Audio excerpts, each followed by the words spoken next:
आपण दरवर्षी नाटकट एकांकिकेसाठी रसिक कलामंचतर्फे एकांकिका बसवत असतो। मागच्या वर्षी आपल्याला त्यासाठी प्राइज मिळालं आणि यावर्षी आपल्याला फर्स्ट प्राइज मिळालं। त्यामुळे आपण ही पार्टी आज सेलिब्रेट करतो। त्यासाठी आणि हा कुणाचं इंडिव्हिज्युअल यश नाहीये, तर संपूर्ण टीमचं यश आहे। त्यामुळे संपूर्ण टीमचं मनापासून अभिनंदन। आता आपण त्या निमित्ताने सगळ्यांना एक छोटंसं कौतुक म्हणून सगळ्या ज्यांनी नाटकामध्ये काम केलेलं त्या सगळ्यांना आणि त्यांच्या पालकांना देखील, किंवा कारण पालकांचा देखील ह्या यशामध्ये तितकाच वाटा होता, म्हणून मुलांना आणि पालकांना आपण त्याचं एक छोटंसं टोकन म्हणून बक्षीस करतोय। तर प्रथमतः आई प्रस्तावना करेल थोडीशी। तर तिने सांगितलेलंच आहे की सगळ्यांचं यश आहे, पुन्हा एकट्याचं नाहीये। आम्ही कष्ट घेतले, पण त्याला साथ पालकांनी दिली, मुलांनी दिली। आणि महत्वाचं म्हणजे गेल्या वर्षी आपण बसवलेली पालकांच्या मदतीने आम्ही एकांकिका केली, त्याचा दुसरा नंबर आला होता। पण यावर्षी बालरंगभूमीच्या माध्यमातून आपल्याला निलेश माने सर भेटले आणि त्यांच्या मदतीनं प्रगती झाली, आपली पहिला नंबर आला आणि 2 छान कलाकार पण मिळाले त्यांच्यामुळे आपल्याला कनिष्ठ। त्याबद्दल पहिल्यांदा आपण त्यांचं टाळ्या वाजवून स्वागत करूया। तुमच्या मदतीमुळे हे शक्य झालेलं आहे, पुन्हा एकट्याचं यश नाही। आणि आपण करत असतो पण आपल्याला कळत असतं की आपण कुठं चुकतो, काय करतोय। त्यामुळे मार्गदर्शन करणारं कोणीतरी हवं होतं आणि ते बालरंगभूमीच्या माध्यमातून मिळाले आणि आमचं ट्युनिंग जमलं आणि आपण असंही पुढेही असंच भरपूर आपण करत राहूया। आणि त्यात आम्हाला तुमची मदत हवी आहे, तुमच्या बरोबर करणार आहोत आपण। आणखी दुसरी आता गोष्ट सांगायची म्हणजे आता आपण बक्षीस समारंभ तर करणारच आहोत। तर आता सध्या 2 कार्यक्रम येऊ घातलेले, आता सगळे पालक आहेत म्हणून सांगते। 16 तारखेला आपल्याला नाट्य अभिवाचनाचा कार्यक्रम आहे, संस्कार भारतीने घेतलेला आहे तो कार्यक्रम आहे, स्पर्धा नाहीत। आपल्याला तिथं फक्त त्यांनी नंबर आलाय म्हणून अभिवाचनासाठी बोलावलेलं आहे। अर्धा तास त्यांनी दिलेला आहे, त्यांचा 2 तासाचाच कार्यक्रम आहे, त्यातला अर्धा तास आपलाच कार्यक्रम आहे, आपलाच मोठा कार्यक्रम आहे। पूर्ण अभिवाचन आपलं ठेवलेलं आहे, बेस्ट करायचं आहे। आता सर एक दिवस 15 तारखेला सर प्रॅक्टिस घेणार आहे, 16 तारखेला सकाळी मी पुन्हा घेणार, कारण 15ला मी नाहीये, ईशान एकटा असेल, आम्ही तिघही नाहीये बाकीचे। 15ला आपण ह्याला ऑफिसही सांभाळायचं नाही, तो आहे। तर 15ला सर घेतील, 16ला सकाळी 10:30 ते 1 मी प्रॅक्टिस घेईन आणि 4 वाजता आपल्याला इंग्लिश मध्ये जमायचं आहे, तिथं परफॉर्मन्स होणार आहे। ते काहीतरी मुलांना सर्टिफिकेट्स वगैरे देतील, पण अपेक्षा न ठेवता आपण आपल्याला बोलावलंय, संधी दिली, हेच मोठं आहे। आपण जाऊन फक्त परफॉर्म करायचं। परत मुली स्मरण दिनाचा कार्यक्रम आहे, तिथे त्यांनी बोलावलं। आणि 25 तारखेला इचलकरंजीला आपली नाट्य महोत्सवामध्ये एकांकिका, तर त्याची प्रॅक्टिस आपण 21, 22, 23 आणि 24 4 दिवस घेणार आहोत। 24, 25ला 4च दिवस घेणार आहे, त्यामुळे काहीतरी ऍडजस्टमेंट करायला लागेल। आणि लगेच 25ला आणि 26ला नंतर मग लेबलची प्रॅक्टिस सुरू होईल, कारण ह्याची 20 तारखेपर्यंत ह्याचा प्रयोग आहे, त्यामुळे 20 तारखेपर्यंत आपण घेऊ शकत नाही। 19, 20ला ह्याचे मुंबईला प्रयोग आहे, मुंबईला आणि पुण्याला ईशानची। त्यामुळे आता 4-5 दिवस काय घेता येणार नाही। 21, 22, 23, 24 4 दिवस आपली प्रॅक्टिस होईल आणि 25ला आपण इचलकरंजीला जाणार आहोत। दुपारी 12-12:30ला इथून जेवण करू। मी प्रस्तावना जास्त करत नाही, अजून काय सरांना बोलायचं बोलू दे, आणि थोड्या वेळात आपण बक्षीस समारंभच करू। आज काय बोलत नाही, आता निलेश माने सर बोलणार। आजच्या कार्यक्रमाचे अध्यक्ष मस्त पाहिजे।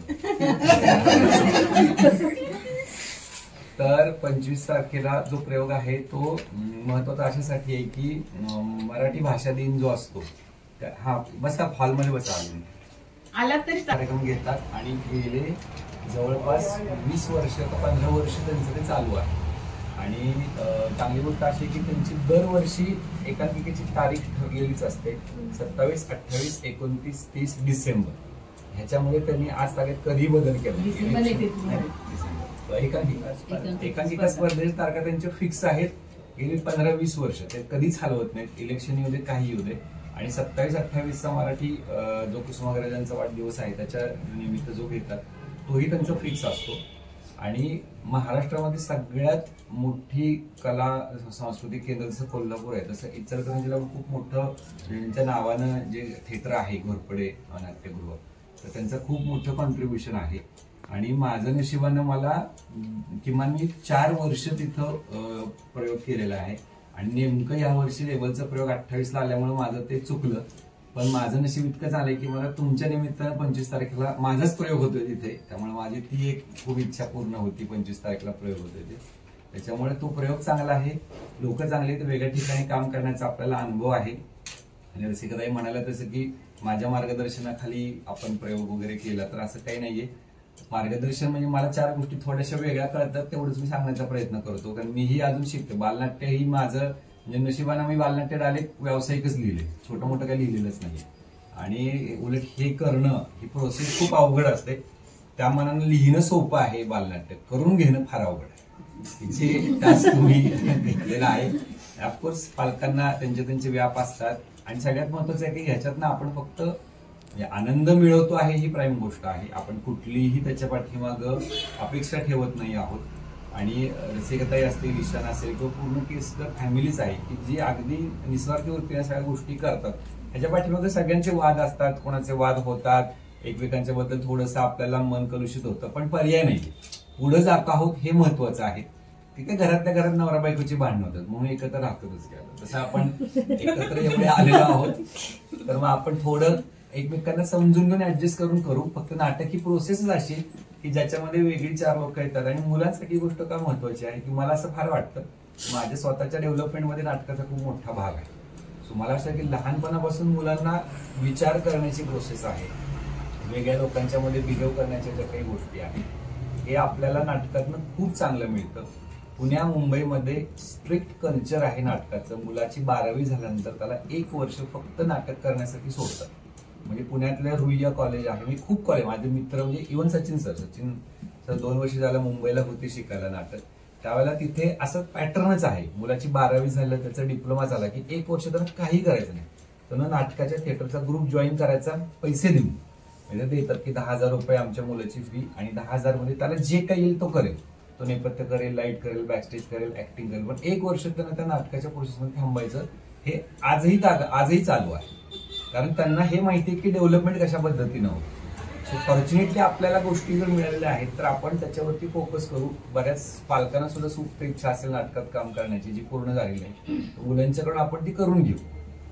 रसिकाताई आपल्या ह्या तुळशी मॅडम ना, तुमचं नाव विसरतो, श्रुती मॅडम, त्यांना पण करायची इच्छा आहे. त्यामुळे आपण घेऊ एखादं, वेगवेगळे प्रकार आहेत थिएटरचे बालनाट्याच्या, त्याच्यामध्ये आपण एक प्रकार करतो त्यासारखे अजून 2-3 प्रकार आहेत.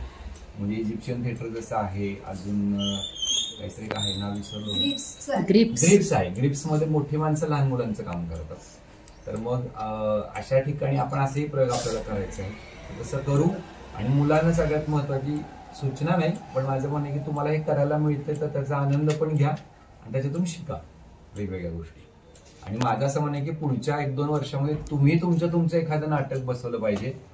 तुमचं लेखन करणं, तुम्ही दिग्दर्शन करणं, तुम्ही नाटकाची प्रॅक्टिस करणं, तुम्ही नाटक बसवणं, इथपर्यंत तुम्ही तयार झाला. बालरंगभूमीमध्ये अशा स्पर्धा आहेत हो की मुलांनीच नाटक लिहायचं, मुलांनीच सगळं लाईट मुलांनी करायचं, म्युझिक मुलांनी, सगळं मुलांनी.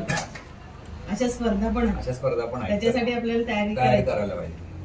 आणि स्पर्धा हे तात्पुरतं आहेत गोष्टी. म्हणजे ह्या स्पर्धेत समजा नंबर आला नसता तरी पण वाईट वाटून घ्यायची काही नाही. आपण चांगलं काम करतोय हे आपल्याला माहितीये, लोकही आपल्याला अप्रिशिएट करतात. स्पर्धा थोड्याशा वेगवेगळ्या पद्धतीने असतात, मॅनिप्युलेटिव्ह असतात, तेव्हा आपण त्याचा विचार फार नाही करायचा. बक्षीस मिळालं चांगलंच आहे, पण करत राहणं फार महत्वाचं आहे. कळलं का? सुबोध भावे तुम्हाला माहितीये ना, ऍक्टर, जो पुण्यातूनच पुढे आला. तो गेले म्हणजे ज्यावेळेला तो नाटक करत होता 5-6 वर्ष त्याला एकही बक्षीस नव्हतं, कधी अभिनयाचं पण नाही आणि कुठलंच नाही. पण काम करत राहिला आणि तो स्वतःच्या मध्ये डेव्हलपमेंट झाली. सो असं आपण आपल्यावरती काम करत राहू, हे आपलं मेन ध्येय आहे नाटकाचं. कळलं का? तो थँक्यू, मला इथं बोलायला संधी दिली. कला पालकांनी मला ऐकून घेतलं, सहन केलं. तुला कळलं असेल अशी मी अपेक्षा करतो. धन्यवाद. आता मिळालं, एकच ट्रॉफी मिळाली, एकच सर्टिफिकेट मिळालं आणि बाकी नाही.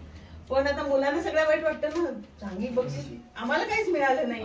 आणि ते मी अनुभवली ह्याच्या वेळेला, कारण बऱ्याच ठिकाणी नंबर मिळाले पण ह्याला काहीच मिळालं नाही. अक्षरशः काही म्हणजे काहीच नाही मिळालं. कधी शाळेनं त्याला पैसे दिले नाही, कधी सर्टिफिकेट दिलं नाही, कधी काहीच दिलं नाही. एवढ्या ठिकाणी नंबर आले. पण सांघिक असलं की सांघिक असलं की शाळेतच राहतं. पैसेही आपण काय विचारत नाही, आपण काय पैशासाठी थोडंच करतो. शेवटी शाळेला मिळालं बक्षीस झालं, शाळेने सगळं. पण त्यावेळेला मला वाईट वाटायचं की असं नाही बरोबर ना, काहीतरी एक सर्टिफिकेट तरी मुलांजवळ पाहिजे. ते मी खंत मनात ठेवले, म्हणून मी गेल्या वर्षीपासून जर नंबर आला तर आपण मुलांना काहीतरी द्यायचं, म्हणून मी सगळ्यांच्या नावानं वेगळ्या ट्रॉफीज आणि सर्टिफिकेट करून घेतलेत. आणि आपण हे काढलं नव्हतं या स्पर्धेसाठी कॉन्ट्रीब्युशन, त्यातलाच आपण खर्च केला. उरलेले पैसे मी पाकिटात घातले आणि मुलांचं कॉन्ट्रीब्युशन दिलेलं आहे मी. तर ते सांगायचं. तर आता आपण सुरू करूया बक्षीस. करा.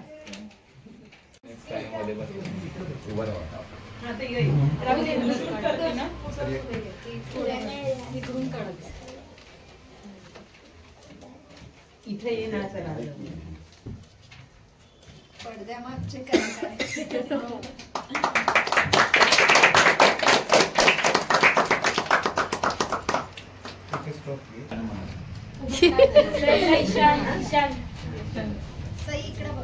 इकडे बघा सगळ्यांनी.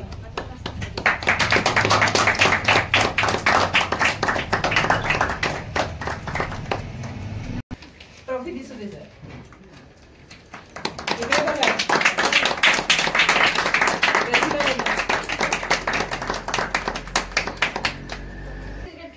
हो आणि मला आजच्या वर्षी येईल.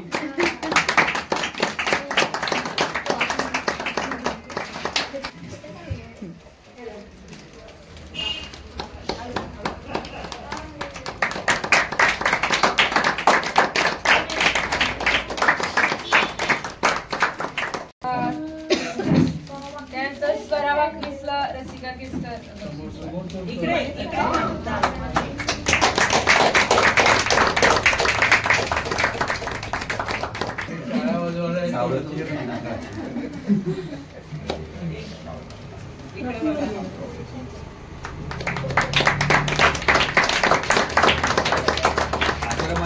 मला ट्रॉफी नाही काही नाही. मला पण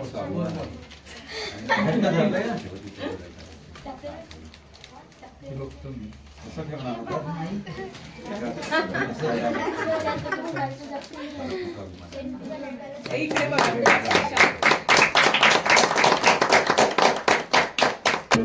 म्युझिकला नोटीस का? दे तू दे. म्हणजे बिल नाही माझी.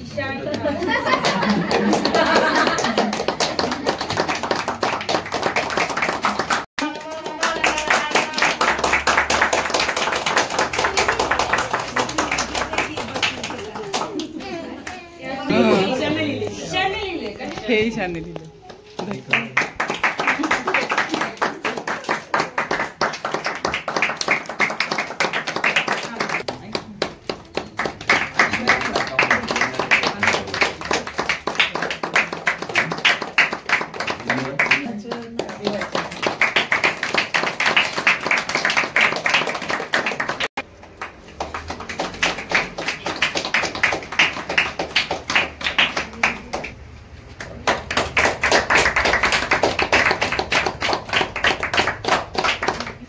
शुद्धी काकून हे प्रत्येकाला आणलेलं आहे चॉकलेट. गंमत तिने दादाला पण दिलेलं आहे बरं का. अरे तिकडूनच थांबायचं.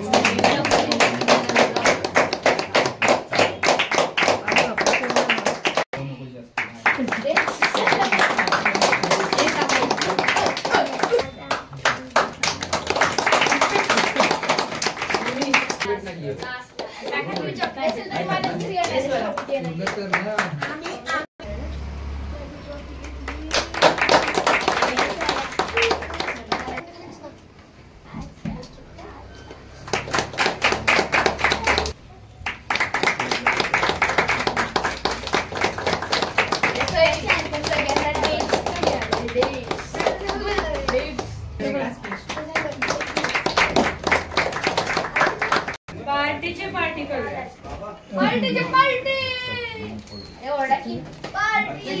आता म्हणा की एकदा पार्टी.